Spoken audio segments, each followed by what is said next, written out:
Bienvenue à tous.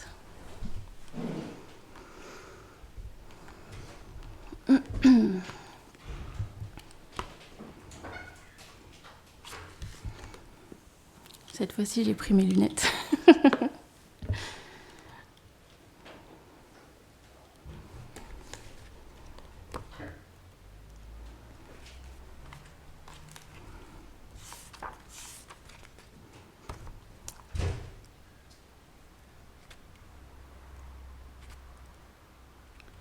Alors, on en était au livre... Oui, c'est ça.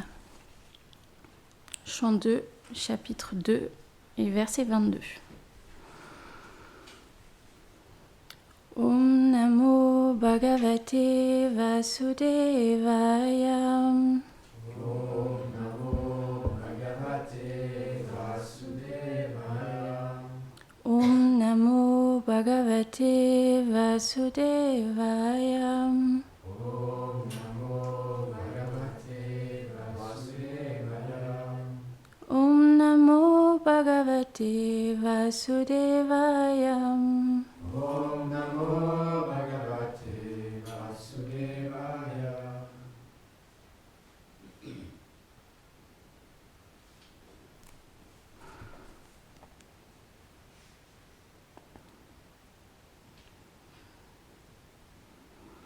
Yadi prayasya nripapalamashcham Yadipayasam Nipapalamesham Ve'ayasanam utayad vi'alam Vedayasanam Utaya Viharam Ashtadipatyam gunasanivaye Ashtadipatyam Gunasanivaye Saeva gachen manasendriyaisham.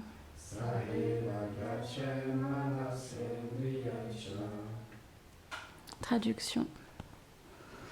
Mais si un yogi désire aller à Brahmaloka, la demeure de Brahma, ou dans la région des Siddhas, ceux qui ont les perfections mystiques, ou dans un tout autre lieu à l'intérieur du cosmos, il faudra alors qu'ils abandonnent le corps grossier et qu'ils gardent avec lui le mental et les sens, le corps subtil. Commentaire. Selon Srila Vishwanath Chakravarti Thakur, après avoir parlé d'un yogi qui désirait atteindre directement la libération du monde matériel, Shukadev va décrire maintenant la voie de la libération graduelle, Kramamukti. Si un yogi désire atteindre la planète de Brahma ou ses habitants,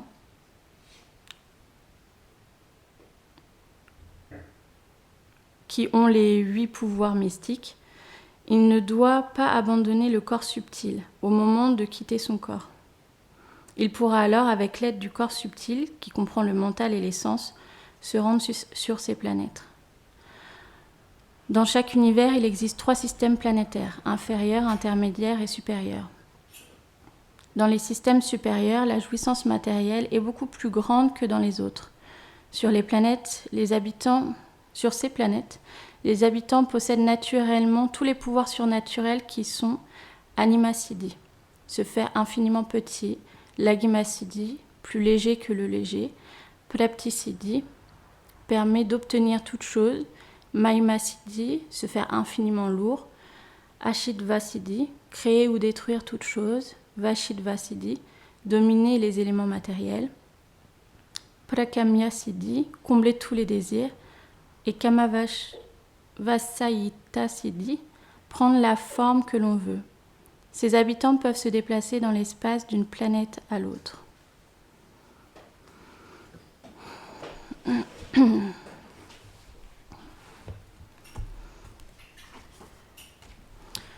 Om Agana Timilandasya Gyanam Jala Shalakaya Shakshulun Militam Yena Tasmai Shri Gurave Namah Shri Chaitanya Manubhistam Stapitam Yena Bhutale Svayam Rupa Kadamajam Dadati Svapadam Tikam Jai Shri Krishna Chaitanya Prabhu Nityananda Shri Advaita Gadadhar Shivasari Gaura Bhakta Vrinda Hare Krishna, Krishna Krishna, Hare Hare Rama, Rama Rama, Hare. Je vais commencer parce que j'ai beaucoup de choses à dire.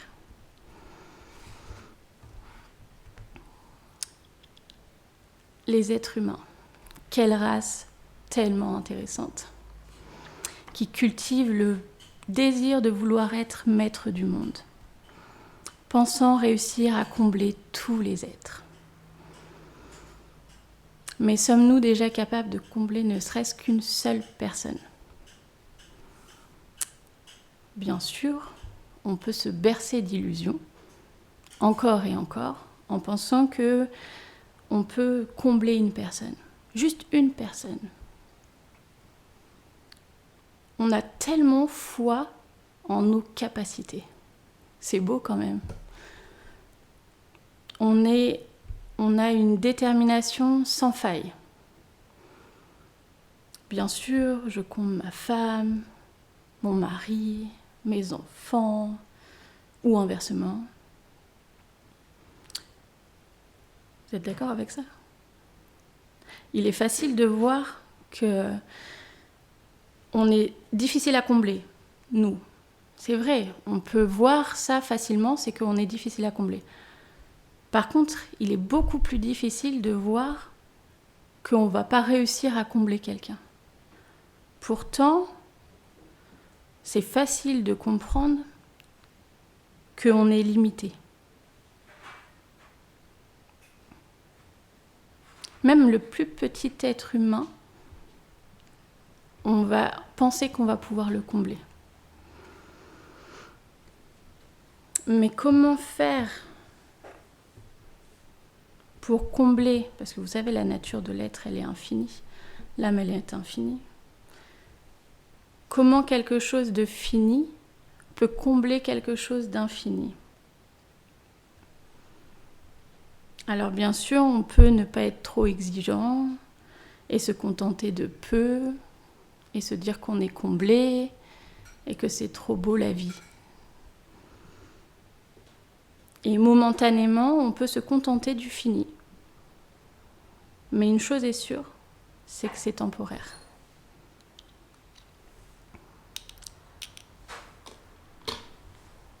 Car une fois que l'arrangement va être fait, de rencontrer l'infini, même juste l'ombre de l'infini, il en sera fini du fini. Que ce soit à travers le Mahaprasad, le Saint-Nom, un pur dévot, physique ou à travers les livres, bien sûr à travers le Srimad Bhagavatam, la Bhagavad Gita, peu importe de quelle manière ce soit, si on arrive à rentrer en contact avec l'infini, ne serait-ce d'une toute petite manière, c'est fini le fini. Et c'est là qu'on peut voir combien on s'accroche à ce monde. Parce que quand on commence à distribuer du prashad, donc des choses qui sont infinies, le Mahaprasad, c'est infini le Mahaprasad. Et on peut voir que certaines personnes vont être vraiment réticentes à entrer en contact avec l'infini. Ou les livres dans la rue, vous tendez le livre, il y a certaines personnes qui vont le prendre très facilement, mais il y a d'autres personnes, ils vont même pas être capables de le toucher, même tu vas presque leur mettre dans les mains, ils vont se décaler pour être sûrs de ne pas le toucher. Comme quoi, à l'intérieur de l'être, il y a quand même cette chose-là qui sait que si jamais il rentre en contact avec cette chose infinie, c'en est fini. Il y a quand même cette chose-là à l'intérieur. Et ça, on a tous pu l'observer. Ceux qui fuient le prashad, ou qui se bouchent les oreilles quand ils entendent le Mahamantra. Combien de fois on a vu ça ? Tous, on a pu observer cette chose-là. Donc, on peut voir que c'est pas si simple que ça de rentrer en contact avec cette chose infinie. Parce que après, on ne pourra plus vivre notre vie de la même manière. Et on dit souvent qu'on fait un pas vers Krishna et il va en faire 100 vers nous. Et c'est vrai, on va faire un pas, on va prendre un livre dans les mains, on va entendre une fois le Mahamantra, on va prendre une cuillère de Mahaprasad et c'est fini. C'est juste temporaire après ce qui va se passer. Peut-être qu'on peut reculer, etc. Mais c'est juste qu'une question de temps après. La voie est toute tracée. Donc dans ce commentaire, on peut voir qu'il existe différentes planètes, comme Brahmaloka ou Dhruvaloka, qui est l'étoile polaire, ou l'étoile du berger, vous savez, sur la petite ours. Et il est expliqué les siddhis, les différents pouvoirs mystiques qu'on peut obtenir. Imaginez-vous, nous qui voulons être les maîtres de l'univers, on peut les obtenir, ces pouvoirs. C'est incroyable. Par exemple, nous qui pouvons combler personne, là, Prapti Siddhi qui permet d'obtenir toute chose, ou Prakamya Siddhi qui permet de combler tous les désirs. Pourtant,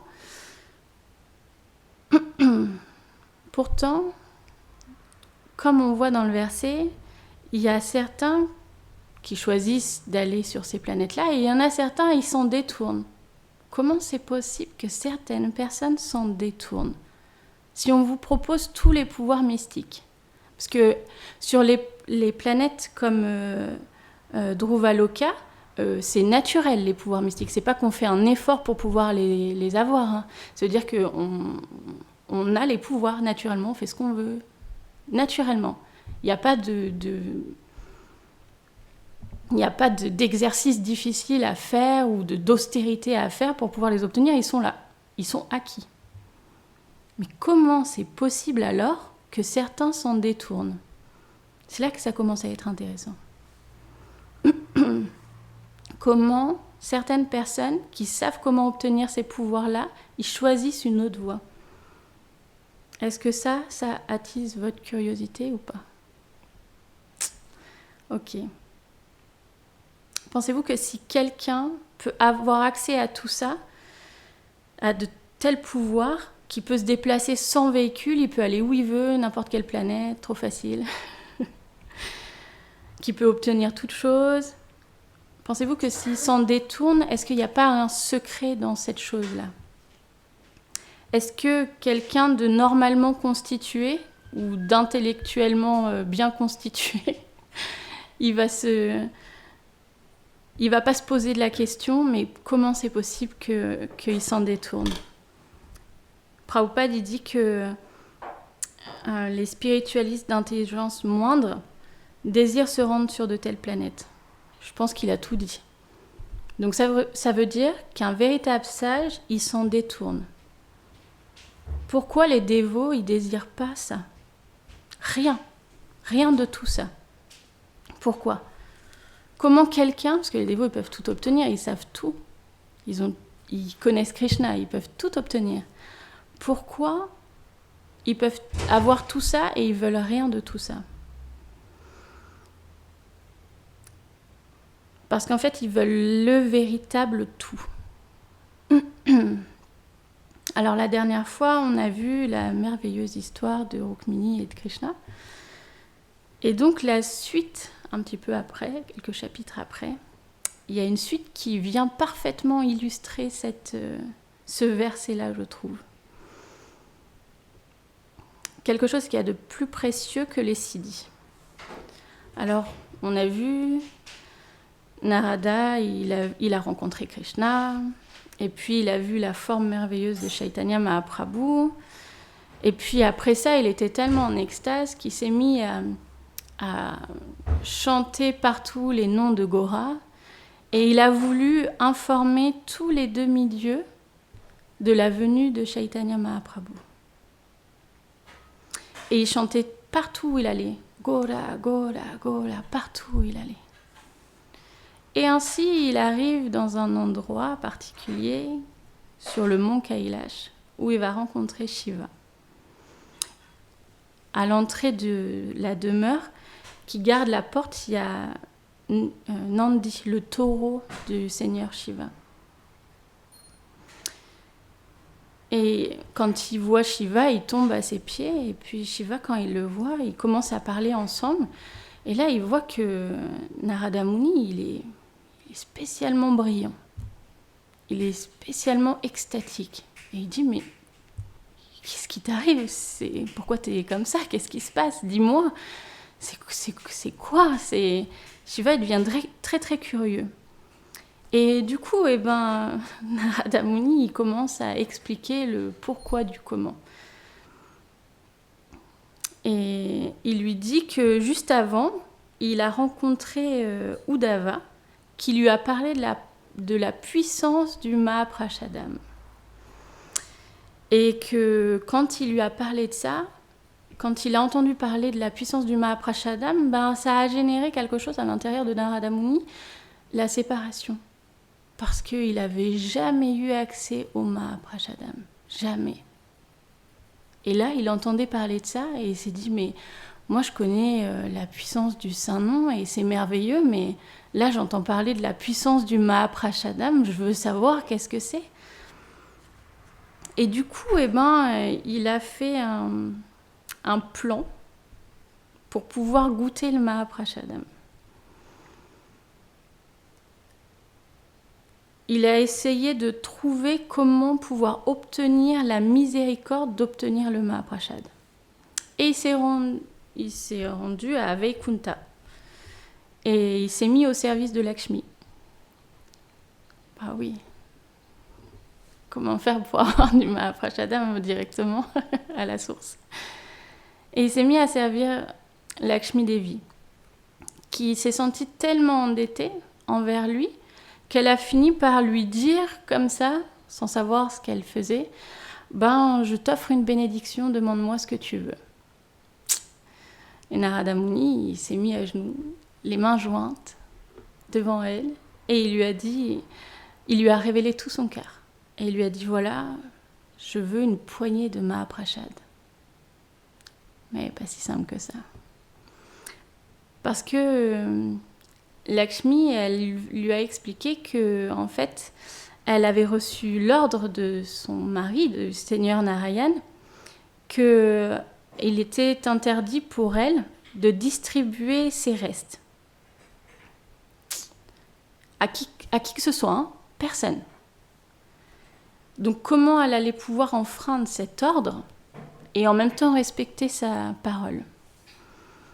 Puis elle a fini quand même par accepter d'enfreindre l'ordre de son époux. Elle lui a dit, par contre, il va falloir que tu attendes un petit peu.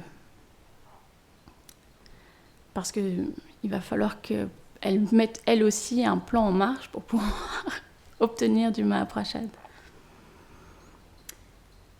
Et puis un jour, le seigneur Narayan était particulièrement de bonne humeur.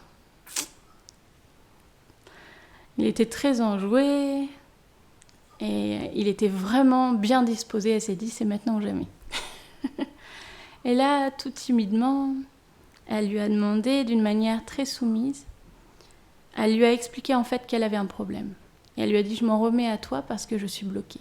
Je ne sais pas quoi faire.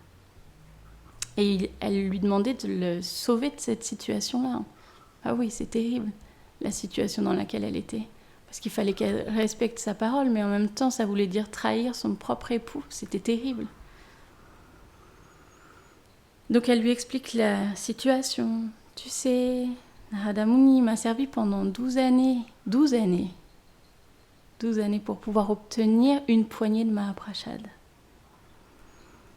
Et il souhaite qu'une chose. J'ai essayé, il souhaite qu'une seule chose, c'est pouvoir obtenir tes restes. Mais le problème, c'est que maintenant, comme elle lui a donné cette bénédiction et qu'il a demandé que cette chose-là, elle se retrouve un petit peu dans une situation délicate. Alors le seigneur Narayan, voyant cette situation, même s'il n'était pas forcément content avec son épouse, il a fini par lui accorder. Malgré qu'elle avait fait une erreur. C'est ça qu'il lui a dit. Malgré ton erreur, je vais t'accorder du Mahaprashad. Mais il lui a dit, il faudra que tu le prennes à mon insu. Il ne voulait pas voir. Il fallait qu'elle le prenne à son insu. Et secrètement, tu pourras donner ses restes à Narada Muni. Donc, pareil, c'est pas qu'elle pouvait le prendre maintenant, qu'il venait de lui dire, donc il a fallu attendre encore quelques jours pour pouvoir prendre les restes de son époux. Et ensuite, elle les a offerts à Narada Muni. Mais quand il les a mangés, Narada Muni, il s'est complètement transformé. Ça veut dire que, imaginez s'il brillait comme un soleil, déjà, il s'est mis à briller comme des milliers de soleils. Ça fait une différence. Il s'est mis à chanter, déjà que c'était extatique la manière dont il chantait, il s'est mis à complètement être transporté par l'extase du Mahaprasad. C'est comme ça est venu amplifier son sentiment d'amour. Et son sentiment d'extase spirituelle, il l'a complètement submergé. Et il chantait sans cesse le Mahamantra. Sans cesse le Mahamantra. Et puis c'est comme ça que petit à petit, il s'est rendu à la demeure de Shiva au mont Kailash. Voir Shiva et Parvati. Mais quand Shiva il a entendu ça, il lui a dit « Quoi ?» Je comprends que il l'a un peu grondé en fait. Il a dit « Je comprends que tu es venu par affection et je t'en remercie. Mais quoi ? Tu as obtenu une chose aussi rare que le Mahaprasad. Tu viens et tu me racontes cette histoire, mais tu m'en as ramené un petit peu. »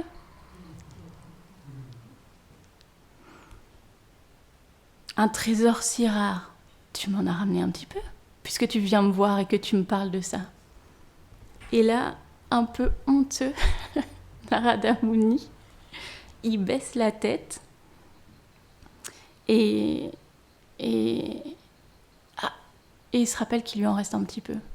Alors là, dans cette histoire-là, et c'est pas écrit exactement où est-ce qu'il lui en reste un petit peu, mais j'ai déjà entendu dire que c'était sous son ongle qu'il restait un petit peu de Mahaprasad qu'il donne à Shiva. Et donc il lui offre.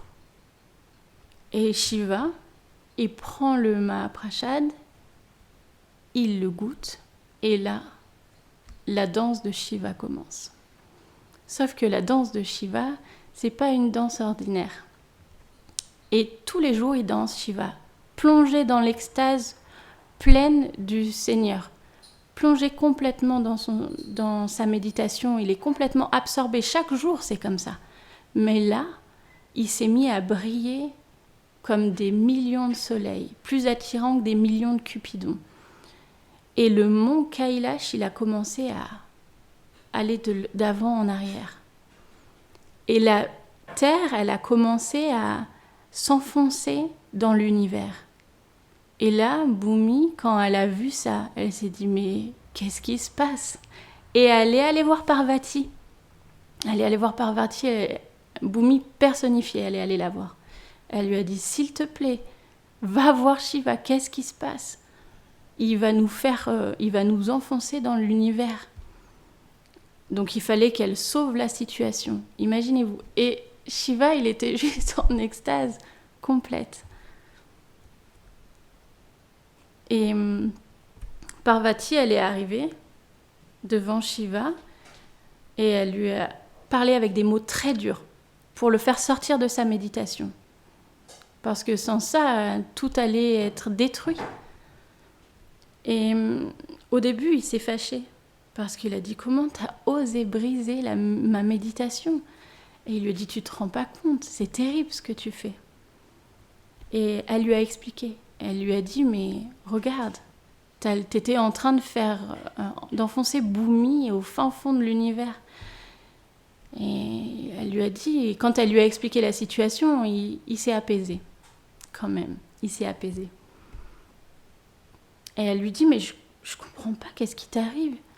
Tous les jours, tu danses en pleine extase, en chantant le Mahamantra. Pourquoi aujourd'hui, tu es si effulgent ? Mais qu'est-ce qui t'arrive ? Pourquoi tu es comme ça ? Qu'est-ce qui se passe ? » Et pourquoi aujourd'hui ta danse a failli détruire l'univers ? Qu'est-ce qui se passe ?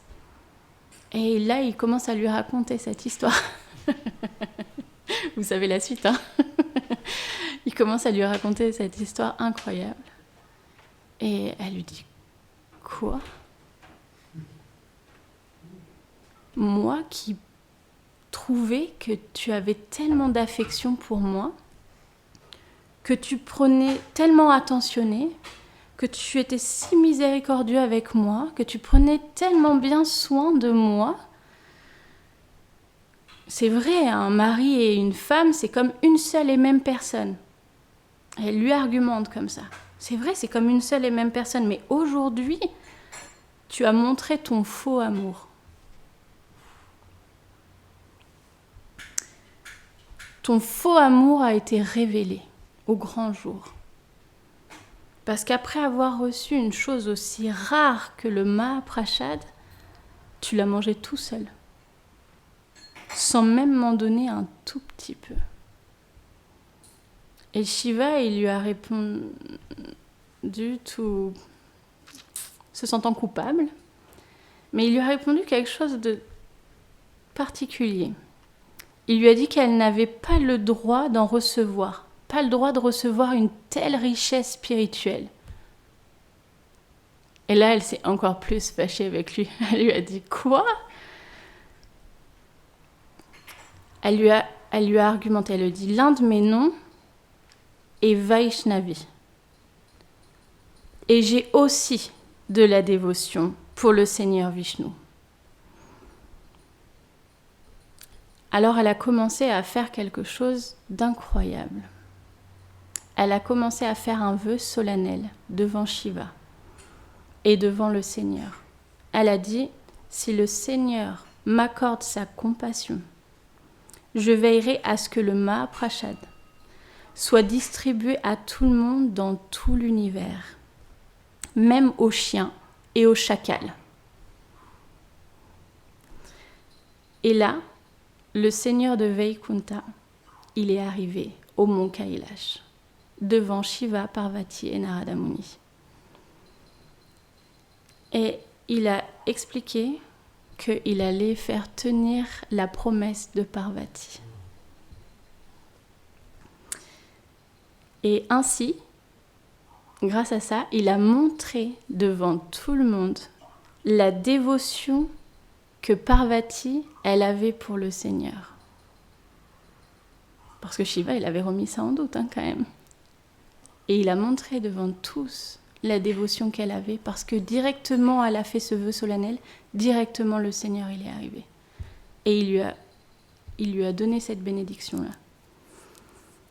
Alors, on peut voir... Tu veux dire quelque chose, Gourdi ? Donc, on peut voir que plus fort que tous les siddhis qu'on a pu entendre dans ce verset, ou ces planètes où on peut obtenir tous ces pouvoirs-là, eh ben, il existe quelque chose de plus fort que ça, c'est le Mahaprasad. Donc, Jai Shri Parvati Devi. Alors ce matin, je lisais le Brihad Bhagavatamrita, et c'est très intéressant, c'est que quand Gopkumar il a été à Dwarka, il n'était pas satisfait encore. Mais le seigneur Vasudev, il était en séparation avec les Vrajbasi. Et donc il comprenait en fait le sentiment de Gopkumar. Et Narada Muni donc l'a pris à part parce que Uddhava était là. Et Uddhava, vous savez qu'il a réconcilié, il a soulagé en fait les Vrajbasi en donnant un message de Krishna. Donc quand il a vu en fait Gopkumar dans la séparation, il a demandé à Uddhava de faire quelque chose pour Gopkumar. Et ils ont été dans la maison d'Uddhava avec Narada Muni et Gopkumar. Et donc Narada Muni, il a commencé à glorifier en fait les Vrajbasi et le royaume en fait de Goloka comme vraiment supérieur, parce que le Seigneur, dans cet endroit-là, il cache complètement ses opulences. Il n'y a pas de retenue dans l'amour. Et c'est intéressant, quand elle parlait de Narayana, le Seigneur Narayana, il ne donne pas ses restes. Et Krishna, lui, en fait, il goûte les aliments de ses dévots directement, il croque, tu vois, et il lui donne dans la bouche, tu vois. Et tiens, ça c'est tellement bon. Et Krishna, il partage son prasad. C'est vraiment une grande différence. C'est que Narada Muni explique que dans ce lieu, à Goloka Vrindavan, Krishna, il se considère l'ami des Vrajbasis, et les Vrajbasis, l'ami de Krishna. Il n'y a aucune séparation, en fait, dans les sentiments, aucune interruption pour quoi que ce soit. C'est pourquoi, en fait, cette planète, il explique une chose, c'est que c'est le secret du Seigneur. C'est pas révélé à tout le monde. Et même dans les autres âges, tout ça, c'est pas connu. C'est simplement dans cet âge, par la miséricorde de Mahaprabhu, que c'est révélé. Et ses associés. Mais en fait, Narada Muni dit c'est le secret du Seigneur. C'est intéressant, hein, parce qu'en fait, même avec Kunta, ils ne peuvent pas percer le secret. Même à Dwarka, ils ne peuvent pas percer le secret. Gopkumar était habillé comme un pâtre, ils avaient honte pour lui, ils avaient pitié pour lui. Ils étaient remplis d'or et tout ça, et ils voulaient l'habiller comme ça. Et Gopkumar, il ne voulait pas, en fait. C'est intéressant, quoi. Et c'est pour ça que c'est vraiment particulier. C'est une miséricorde vraiment différente. Mais l'accès, Narada Muni dit l'accès à Goloka est beaucoup plus difficile. Parce que les dévots, ils ont une telle qualification que ça prend... Que ceux qui ont une swarup à Goloka, il faut vraiment être qualifié, quoi. Ça prend beaucoup plus de vie. Par exemple, pour aller avec Kunta, si vous chantez Namabas, avec le Saint-Nom, vous pouvez la retourner avec Kunta. Mais pour retourner à Golok, il faut chanter Shuddhanam, le pur nom, en fait. Donc c'est complètement différent. Parce que c'est un endroit secret. Donc celui qui veut l'atteindre, il faut vraiment qu'il soit introduit dans ce secret. C'est complètement... C'est super élevé. Parce que Narada Muni, il dit, même moi, j'y ai pas accès. Ouais. Il le dit comme ça. Et Uddhava aussi, il dit à Gopkumar, moi-même et Uddhava, on aspire en fait à atteindre Golok Vrindavan.